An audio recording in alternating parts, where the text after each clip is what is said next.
Air India की 8 उड़ानों को रद्द कर दिया गया। जी इस वक्त एक बड़ी खबर आ रही है कि एयर इंडिया की 8 उड़ानों को रद्द कर दिया गया है। मेंटेनेंस कार्य के चलते इनको रद्द किया गया। ये बड़ी खबर है, 8 उड़ानों को रद्द करना, वो भी मेंटेनेंस के कार्य की वजह से सख्ती देखने को मिल रहे हैं।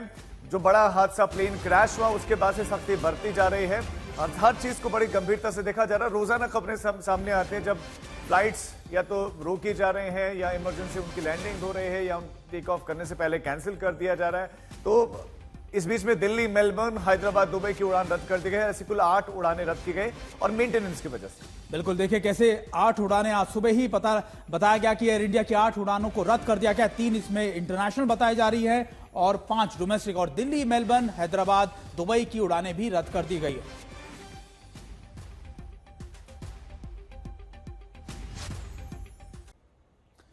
इजराइल ईरान का युद्ध भीषण होता जा रहा है। ईरानी मिसाइलों की बारिश के बाद इजराइल में भी 4 ईरानी शहरों में पलटवार किया है और इजराइल के निशाने पर न सिर्फ ईरानी परमाणु साइट है बल्कि सुप्रीम लीडर खमेनी भी हैं। थोड़ी देर पहले ईरान ने उत्तरी इजराइल पर मिसाइल से अटैक किया है। इजराइल ने अरब के पास ईरानी परमाणु रिएक्टर खोंडब पर बमबारी की है, लेकिन ईरान का दावा यह है कि सारे परमाणु रिएक्टर सेफ हैं, सब कुछ ठीक है, सभी सुरक्षित जगहों पर शिफ्ट हो गए हैं। और देखिए, हम आपको बता रहे हैं कि किस तरीके से कल ईरान ने भी इजराइल के कई ठिकानों पर हमला किया था और उसके बाद अब इजराइल की तरफ से भी पलटवार किया गया। ईरानी परमाणु साइट खोंडब के अंदर कहा जा रहा है कि बड़ा अटैक किया गया है और ये लगातार एक बड़ा इनपुट हम आपको बता रहे हैं कि उत्तरी इजराइल ने ईरान पर हमला किया है। इजराइल ने ईरान के 4 शहरों पर बम बरसाए हैं। 4 शहर और परमाणु साइट्स जिनको टारगेट पर लिया गया। हालांकि सुप्रीम लीडर खामेनी कह रहे हैं कि किसी तरह की कोई दिक्कत नहीं है और उत्तरी इजराइल पर जो मिसाइल से हमने भी हमला किया है वहां पर बड़ा नुकसान है।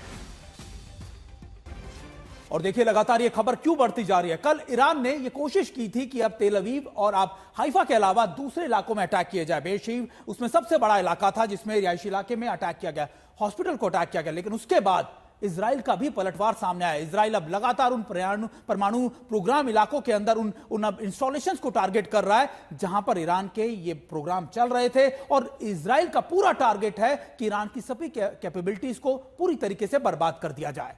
लेकिन सुमित, यहां पर एक बहुत बड़ा सवाल यह है कि क्या यह युद्ध अब लंबा खींचेगा। जब अमेरिकी राष्ट्रपति डोनाल्ड ट्रंप 2 हफ्ते का समय लेने की बात कर चुके हैं कि अमेरिका 2 हफ्ते का समय लेगा, उसके बाद निर्णय लिया जाएगा, तो क्या इजराइल उस स्थिति में है कि 2 हफ्ते लंबे इस युद्ध को ईरान के साथ खींच सके और अमेरिका का पीछे हटने का मतलब क्या है?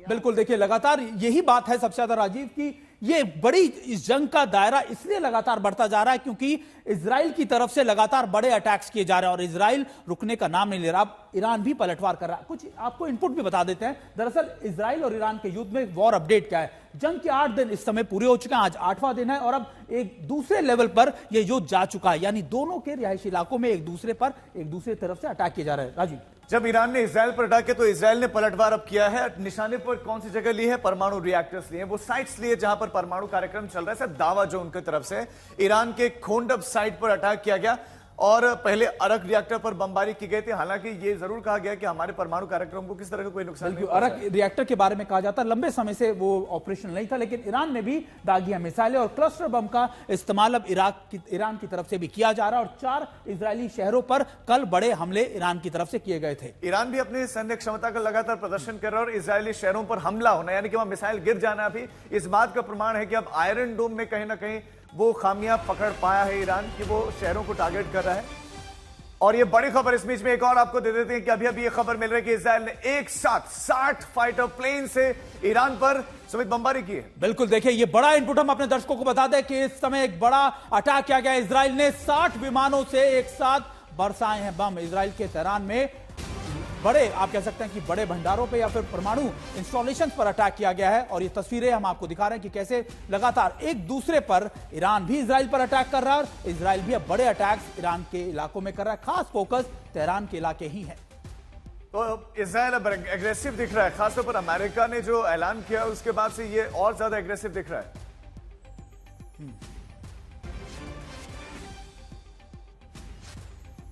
और देखिए, इस पूरी खबर पर हमारे दो सहयोगी हमारे साथ जुड़ गए हैं। प्रणय उपाध्याय हमारे साथ है और अशरफ वानी भी हमारे साथ है। प्रणय का रुख करते हैं सबसे। प्रणय, देखिए, कल जो अटैक किए गए थे उससे ऐसा लग रहा था कि शायद ईरान अब बहुत कोशिश करेगा कि वो अब नॉर्मल सिविलियन एरियाज को टारगेट कर सके, लेकिन आज जो 60 से ज्यादा फाइटर एयरक्राफ्ट का इस्तेमाल इजराइल की तरफ से किया जा रहा है, ऐसा लग रहा है कि इजराइल अब पूरे मन बना चुका है कि 2 हफ्ते का वक्त जब तक अमेरिका को लगे तब तक वो अपना मिशन पूरा कर ले। बिल्कुल ठीक कहा सुमित आपने। जाहिर तौर पर यही लग रहा है कि जहां अमेरिका अभी हिचकता हुआ नजर आ रहा है, कुछ उसमें हिचकिचाहट है, कुछ बिचकता हुआ नजर आ रहा है सीधे तौर पर इस लड़ाई में शामिल होने के को लेकर, और वहीं दूसरी तरफ इजराइल का ये जो नया वेव ऑफ अटैक है, 200 घंटे से ज्यादा का वक्त हो चुका है सुमित इस पूरे ऑपरेशन को शुरू हुए, और अभी ये लड़ाई जो है वो खत्म होने या इसमें किसी तरीके के किसी के रुकने या किसी के झुकने का कोई नजरिया समझ में नहीं आ रहा है, बल्कि ये लड़ाई बढ़ती हुई नजर आ रही है। आज शुक्रवार का दिन है। ईरान के अंदर इस लड़ाई के शुरू होने के बाद आज एक बड़ा कॉल दिया गया है। मास मोबिलाइजेशन का कॉल जो है वो ईरान की जो खमनेई जो निजाम है उसकी तरफ से दिया गया है, और उसके अंदर ये कहा गया है कि जो सभी लोग हैं फ्राइडे प्रेयर्स के बाद में सड़कों पर उतरें और एक एहतजाज करें, यानी एक विरोध करें, और खास तौर पर ये जो है एकजुट करने की कोशिश है। जहां एक तरफ बमबारी हो रही है, इसमें एक जो बड़ा इंपॉर्टेंट अपडेट पिछले कुछ घंटों के अंदर सामने आया है सुमित, वो ये है कि जो अरक का न्यूक्लियर पावर प्लांट है, ये हैवी वाटर रिएक्टर है जिसको तबाह करने का दावा इजराइल की तरफ से किया गया है। उसमें कहा गया है कि ये जो अरक का प्लांट है जहां पर हैवी वाटर रिएक्टर था उसे तबाह किया गया है, और ये तबाह करने का मतलब है कि जो ईरान की न्यूक्लियर क्षमता है उसको लगातार इजराइल जो है वो टारगेट कर रहा है। हालांकि ये एक बड़ा सवाल है सुमित यहाँ पर कि किसी भी देश को इस तरीके से आज तक इससे पहले डीन्यूक्लियराइज नहीं किया गया है। किसी देश की न्यूक्लियर क्षमता क्या इस तरीके से एयर रेड से खत्म की जा सकती है, ये अपने आप में बड़ा सवाल है। इजराइल लगातार ये ऑपरेशन जारी रखे हुए है। अमेरिका के आने से ये माना जा रहा था कि यदि अमेरिका इसमें शामिल होता है तो हो सकता है जल्दी ही इसका कोई ना कोई एक अंत क्लोज हो जाए, लेकिन अभी वो अंत आता नजर नहीं आ रहा है। ईरान की तरफ से भी लगातार मिसाइलें दागी जा रही हैं। दोनों तरफ से इस समय दावे हो रहे हैं। महत्वपूर्ण अपडेट मैं आपको बता दूं, इसमें जो भारत की चिंता है वो 2 चीजों को लेकर है। पहली बात ये कि जो भारतीय हैं उनको इस समय मशहद पहुंचाया जा गया है। बड़ी संख्या कल पहुंचाई गई थी, आज भी लोगों को पहुंचाया जा रहा है, और मशहद से अब ऑपरेशन सिंधु के तहत में जो सीधी फ्लाइट्स हैं वो चलाई जाएंगी। ये महत्वपूर्ण अपडेट हमें मिल रहा है। दूसरी बड़ी चिंता सुमित भारत को की इस चीज को लेकर है कि यदि न्यूक्लियर स्पिल ओवर होता है, रेडियो एक्टिव रेडिएशन होता है ईरान के अंदर, तो भारत और ईरान का जो वेदर सिस्टम है, जो मानसून सिस्टम है, वो जुड़ा हुआ है। इस वेदर सिस्टम के कारण कई बार जब ईरान में धूल भरी आंधी चलती है तो वो धूल आपको दिल्ली तक, खास तौर पर जो उत्तर पश्चिम भारत का इलाका है वहां तक आती है। ऐसे में इस बात की चिंता भारत के अंदर भी होगी कि अगर वहां न्यूक्लियर रेडिएशन होता है या स्पिल ओवर होता है तो उसका क्या प्रभाव भारत पर पड़ सकता है।